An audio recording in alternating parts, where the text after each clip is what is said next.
Lecture 5। निधि company एक संक्षिप्त परिचय। परिभाषा।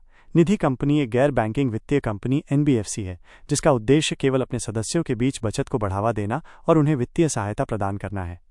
कानूनी आधार। निधि कंपनियों को पहले कंपनी अधिनियम 1956 की धारा 620A के तहत नियंत्रित किया जाता था।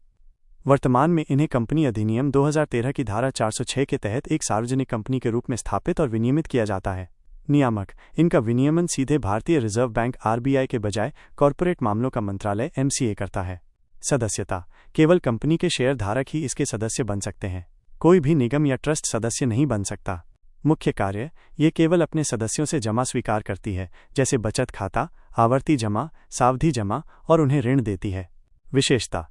निधि कंपनियां आपसी लाभ के सिद्धांत पर काम करती हैं, जिसके तहत सदस्यों को बैंकों की तुलना में कम ब्याज दर पर ऋण और जमा पर अधिक रिटर्न मिलता है। परिभाषा।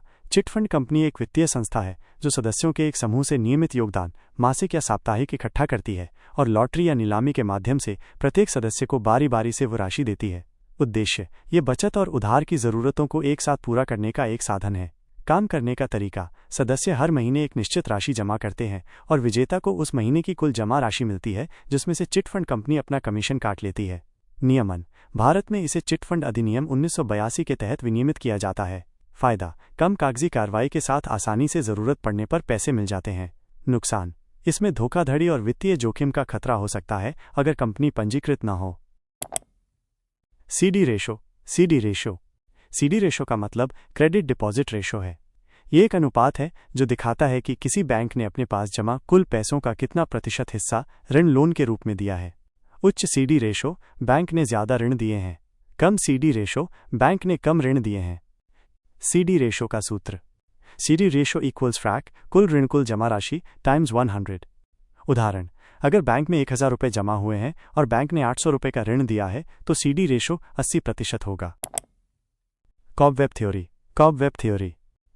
कॉबवेब थ्योरी एक आर्थिक सिद्धांत है जो बताता है कि कुछ बाजारों में कीमतों और आपूर्ति में चक्रीय उतार चढ़ाव क्यों होता है, खासकर कृषि उत्पादों में। यह तब होता है जब किसान अपने उत्पादन का निर्णय पिछले साल की कीमतों के आधार पर लेते हैं। यह सिद्धांत निकोलस कैल्डोर ने 1934 में दिया था। यह बाजार की अस्थिरता को समझाता है जो उत्पादकों की गलत उम्मीदों के कारण होती है। मर्चेंट डिस्काउंट रेट MDR वो शुल्क है जो व्यापारी ग्राहक से डिजिटल पेमेंट लेने के लिए बैंक या पेमेंट कंपनियों को देते हैं।